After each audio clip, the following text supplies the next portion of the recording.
കോൺഗ്രസ് അധ്യക്ഷ സോണിയാഗാന്ധി, ഉപാധ്യക്ഷൻ രാഹുൽ ഗാന്ധി എന്നിവരുമായി കെപിസിസി അധ്യക്ഷൻ വി എം സുധീരൻ ഇന്ന് കൂടിക്കാഴ്ച നടത്തും. നിയമസഭാ തെരഞ്ഞെടുപ്പിൽ കോൺഗ്രസിനുണ്ടായ തിരിച്ചടിയെ സംബന്ധിച്ച് ദേശീയ നേതാക്കളുമായി സുധീരൻ ചർച്ച നടത്തും. ഇതിനിടെ കേരളത്തിലെ തെരഞ്ഞെടുപ്പ് പരാജയത്തെക്കുറിച്ച് എഐസിസി നേരിട്ട് അന്വേഷിക്കണമെന്ന് യൂത്ത് കോൺഗ്രസ് മുൻ ഭാരവാഹികൾ ദേശീയ നേതാക്കളോട് ആവശ്യപ്പെട്ടു.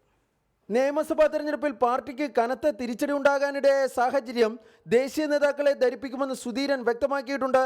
സോളാർ ബാർക്കോഴ വിവാദങ്ങളിൽ സർക്കാരിന്റെ പ്രതിച്ഛായക്കുണ്ടായ കോട്ടമാണ് തെരഞ്ഞെടുപ്പ് തിരിച്ചടിക്ക് പ്രധാന കാരണമെന്നാണ് സുധീരന്റെ വാദം. എന്നാൽ സുധീരന്റെ നടപടികളാണ് തെരഞ്ഞെടുപ്പ് പരാജയത്തിന് കാരണമെന്ന ശക്തമായ വിമർശനം കെപിസിസിയുടെ വിലയിരുത്തൽ ക്യാമ്പിൽ ഉയർന്നിരുന്നു. ഈ സാഹചര്യത്തിൽ സുധീരൻ ദേശീയ നേതാക്കളുമായി നടത്തുന്ന ചർച്ചയ്ക്ക് വൻ പ്രാധാന്യമാണ് കൽപ്പിക്കപ്പെടുന്നത്.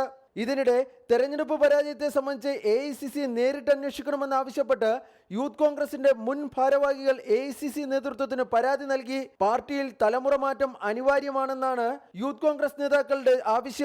പാർലമെന്ററി രംഗത്ത് അവസരം കൊടുത്തവരെ നോക്കിയാൽ ഏകദേശം 70 മുതൽ 80% വരെ ആളുകൾ 60 വയസ്സിന് മുകളിലുള്ളവരാണ്. അപ്പോൾ തന്നെ പാർട്ടിയുടെ താഴെ തട്ട് മുതൽ മുകൾ തട്ട് വരെയുള്ള സ്ഥിതി ഇതാണ്. ഇങ്ങനെ ഒരു പാർട്ടിക്ക് ഈ കാലഘട്ടത്തിൽ മുന്നോട്ട് പോകാനാകില്ല. ഒരു പുതിയ തലമുറ കടന്നു വരികയാണ്. അവരുമായി കണക്ട് ചെയ്യാൻ പറ്റുന്ന ഒരു ലീഡർഷിപ്പ് എല്ലാ തലത്തിലും മണ്ഡലം മുതൽ അങ്ങ് മുകളിൽ വരെയുള്ള ഒരു തലമുറ മാറ്റമാണ് ഞങ്ങൾ സജസ്റ്റ് ചെയ്തിരിക്കുന്നത്. എന്നാൽ തെരഞ്ഞെടുപ്പ് പരാജയത്തിന് പേരിൽ കടുത്ത നടപടികൾ തൽക്കാലത്തേക്ക് ഉണ്ടാകില്ല എന്നാണ് എഐസിസി വൃത്തങ്ങൾ നൽകുന്ന സൂചന. B Balagopal, reporter, Delhi.